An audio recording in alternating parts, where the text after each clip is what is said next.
Ito si MM natutulog. Napagod sa lahat namin kanina. Kaya siya natutulog sa higa namin.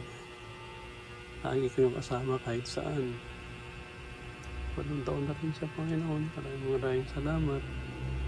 May alaga akong asong napakabait. Hindi maselang pakainin. Mata kahit ano pinakain eh. Parang ako kahit ano kinakain, basta mabusog. Nakakatawa sila, Panginoon, ano? Talagang angel din sila, angel. Hindi ko na nga rin siya naparami. Sana nakapag-breed ako, Panginoon. Wala nang pera eh.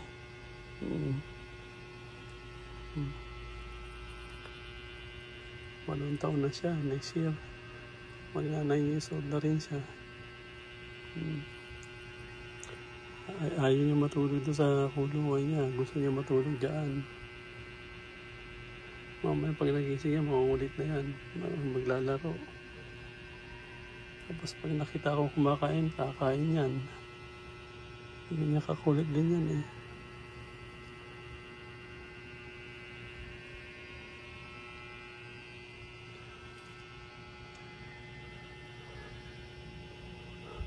Amoy aso na rin ako eh.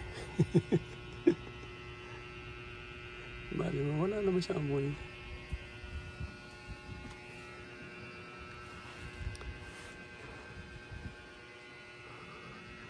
Tutulog yan oh. Mag-1 oras na yata. Tutulog. Napagod.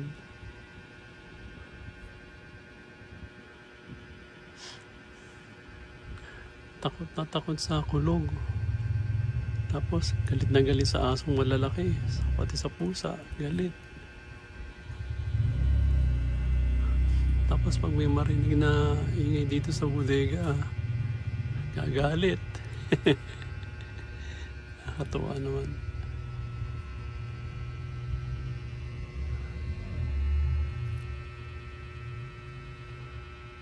Si MM, as in Mighty Mike.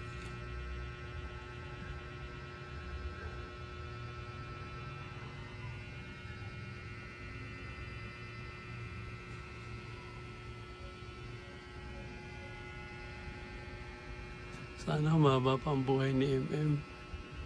Maabot sila ng 20 years eh.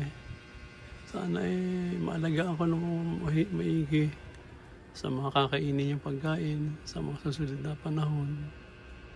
Sana naman eh pares kaming healthy sa mga susunod pang mga taon. At marami pa sana kami mapuntahang lugar. Makapag-travel pa sa kung saan lugar, Panginoon.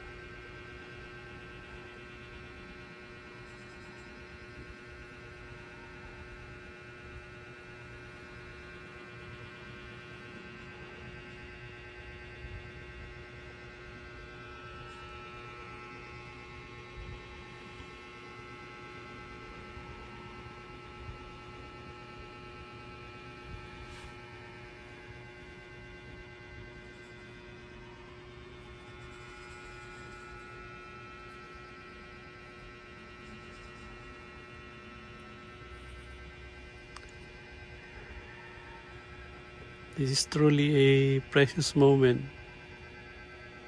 Thank you, Lord.